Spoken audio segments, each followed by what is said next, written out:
Stop scrolling. Yes, I see you there. Staring at your phone, avoiding the pile of tasks staring at you. Here's the cold, hard truth. Procrastination is not the giant monster you think it is. Actually, it's easier to get rid of than you think, and I'm going to tell you why. Here's something to think about. Did you know that the average person spends over 2 hours every day procrastinating? And that's just on their phone.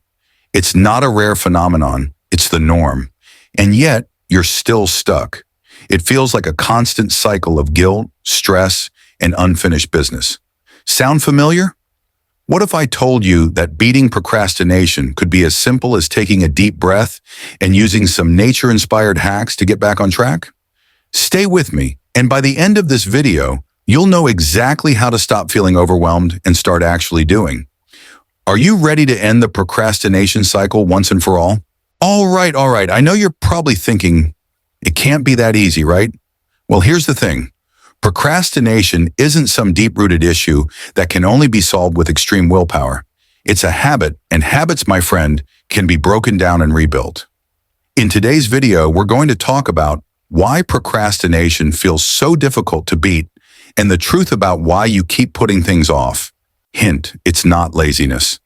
How nature can teach us the simplest tricks to break free from the cycle. Yes, nature. The thing we all admire but barely understand in terms of life lessons. Actionable steps you can implement today. The best part? They're ridiculously simple. No fancy productivity hacks required. Just good old-fashioned, nature-inspired wisdom. I'll be brutally honest about why you're stuck and how to break free. But then I'll also guide you, like a gentle hand, through practical steps to start moving forward with confidence. Let's dive in. Here's the ugly truth.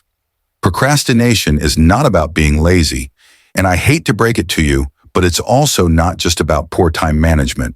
It's deeper than that, and you've been lying to yourself thinking you just don't feel like it. You're procrastinating because you're overwhelmed. You're scared. And if we're really being honest here, you're terrified of failing. That's right. Every time you push that task away, it's because deep down you don't want to face the possibility that you won't succeed or you won't do it perfectly. You're scared of the not good enough. But let me ask you, have you ever seen a plant grow in perfect conditions all the time?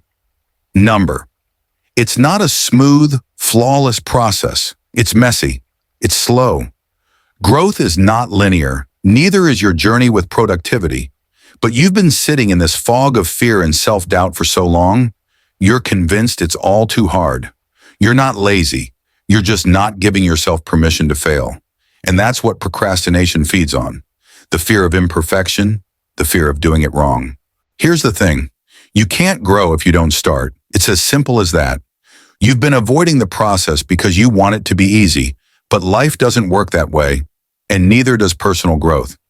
You need to get out of your own head and stop making excuses. Do you think a tree hesitates before pushing through the soil?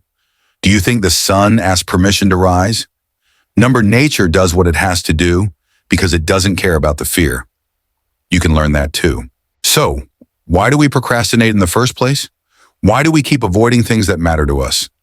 Let's break it down a bit more. It's about comfort. You see, procrastination gives you that temporary relief, the comfortable feeling of putting off something unpleasant. But here's the kicker. The longer you put it off, the worse it gets. It's like letting weeds overrun your garden. They don't stop growing just because you ignore them. Now, do you know how a weed is actually uprooted? With intention. You have to pull it from the root, and not in a rush, but with patience and focus. The same goes for your procrastination. It's not going to disappear overnight, but every day you can chip away at it. So let's talk about that. How to pull up those weeds and cultivate the good stuff. All right, let's make this simple. Nature doesn't make things complicated, and neither should we. The first thing you need to do is break your big goals down into tiny tasks, small, manageable pieces. Think of it like this. If you wanted to plant a tree, you wouldn't try to plant the whole forest in one go, right? You'd start with a single sapling. You'd care for it daily. That's how you have to approach your tasks, not a 10-hour grind. Start small. Step 1. Start with a micro task. Pick one small thing that you can do right now. It doesn't have to be a huge, life-changing task. It could be writing one sentence of that essay or cleaning one corner of your room. Start small. Small wins equals momentum, and momentum is your best friend. Nature doesn't rush. It takes its time to grow, and so should you. Set a timer for 10 minutes and focus only on one thing during that time. You'd be amazed at how much you can get done in those 10 minutes. Just don't check your phone. If a tree is trying to grow, it doesn't have to deal with constant interruptions. It's got its space. You need the same. Turn off notifications, close tabs, and create an environment where you can thrive. Just like nature doesn't stress over how perfect its flowers bloom, you need to release the need for everything to be flawless. Done is better than perfect. The more you sit there, staring at a blank screen, the more your brain will get used to procrastination as a coping mechanism. Break the cycle. Every time you finish a micro task, celebrate it. Seriously. Just like the satisfaction of seeing a plant sprout, you get to enjoy the small rewards that come with each step forward.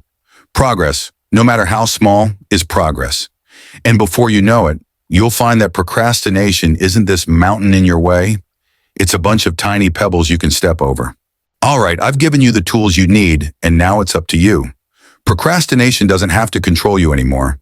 It's time to take action, even if it's just one small step at a time. You've got this.